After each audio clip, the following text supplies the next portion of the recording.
Welcome to the Near Memo, a weekly conversation about search, social, and commerce. What happened, why it matters, and the implications for local.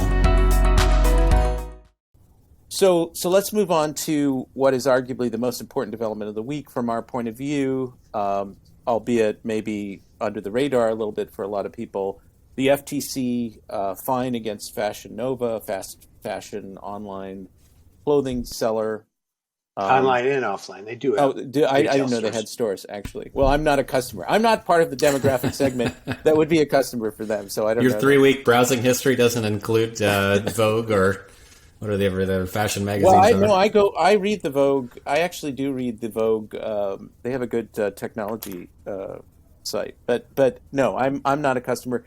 Anyway, online and offline retailer penalized to the tune of $4.2 million by the FTC for failing to publish all their reviews and review gating. So, Mike, why don't you explain further what that means? So the headline of the story was this $4.2 million fine of Fashion Nova, which is, upon a little investigation, turns out to be a pretty reprehensible company. They've been sued in California for paying workers $2.11 an hour. They're piece workers. They've been sued previously by the FTC. They're in multitude of trademark suits with Adidas and Versace or Versace. I don't know how to pronounce it. Versace. Yeah. So they're a company that typically sort of pays for forgiveness, doesn't ever ask for permission. So they're used to paying fines. And what they did was using Yotpo's platform, which gave businesses the opportunity to delay moderation and publication of reviews below a certain rating. They used it to never publish hundreds of thousands of negative reviews.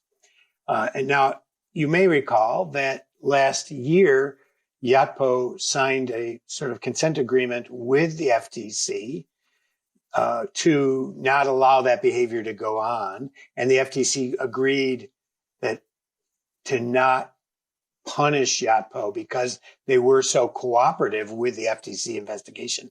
Apparently, out of that investigation came this Fashion Nova case, which is interesting. But there were three other things that happened in this announcement that I think were more important that didn't get as much news as even the fine. One, the FTC sent letters to 10 review management platforms directing them not to take improper steps to avoid collecting or publishing negative reviews based on claims on their website that they were either gating or suppressing reviews. Those 10 are particularly vulnerable because once you get a letter from the FTC, you can no longer claim you didn't know that this was guidance. So those people can be really heavily fined. Well, and then, just a quick question on that, Mike. Do you think this was the sort of the top 10 by market share or visibility in the space? No, it appears in reading the letters and in talking to the FTC that it was 10 companies that publicly proclaimed that they offered this service, the ability to circumvent. Selectively. Yeah. Right. And because they took snippets from the website and said, if you're actually doing this, you better stop. We did request to see if we can get the names of those 10 companies. We'll see if they provide it. They also, those particular companies are vulnerable. One of the things you have to realize, though, is that because of the way the FTC works, this is just guidance.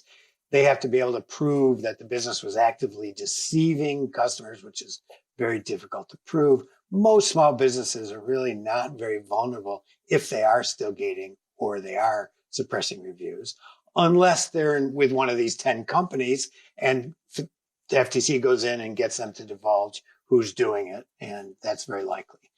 The equally interesting thing that came out of this was the guidance that they made for marketers and the guidance they made for review platforms.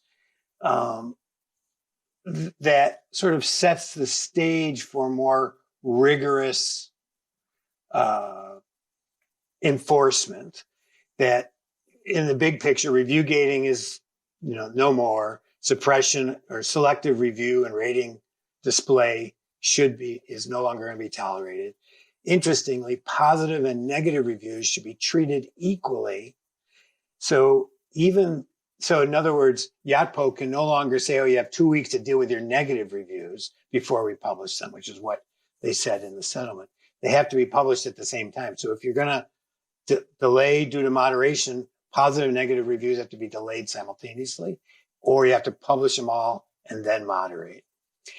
But oddly, they still allowed for incentives and material connections to occur in reviews, incentives being give us a review and we'll give you something, material connections being employees or Aunt Tilly reviewing your business, as long as those reviewers made that explicit.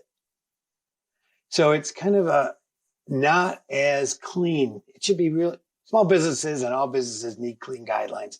These guidelines are messy because they continue to allow for things that even Google and TripAdvisor don't allow, incentives and material connections. So let me just clarify this one point on material connections.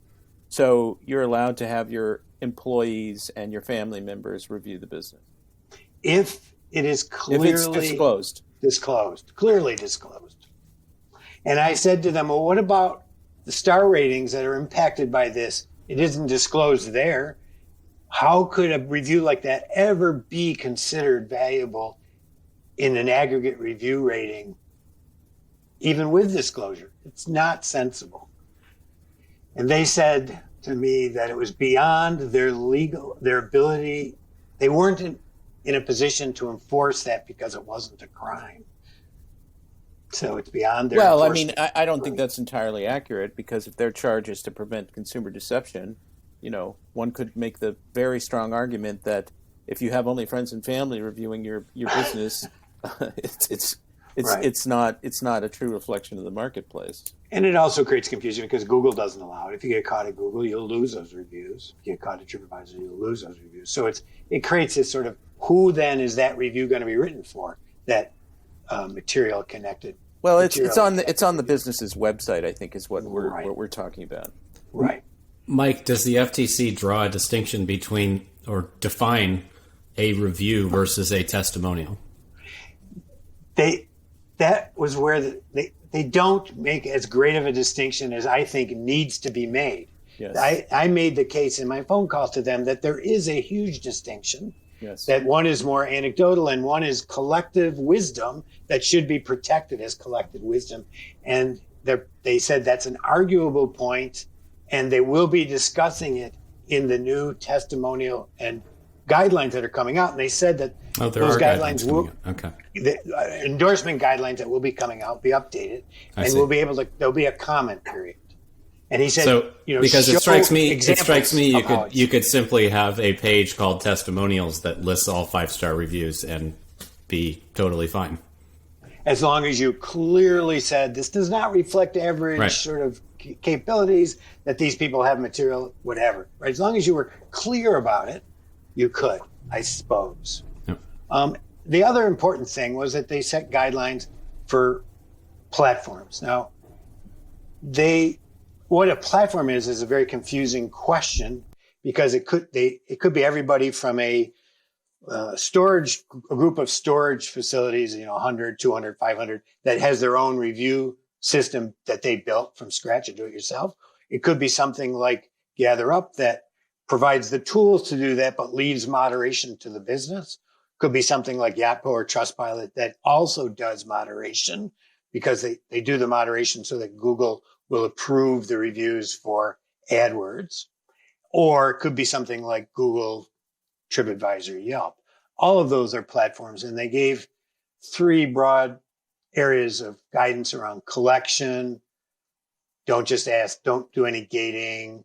If you do offer incentives, be sure that it's clear. Don't discourage people from submitting negative reviews.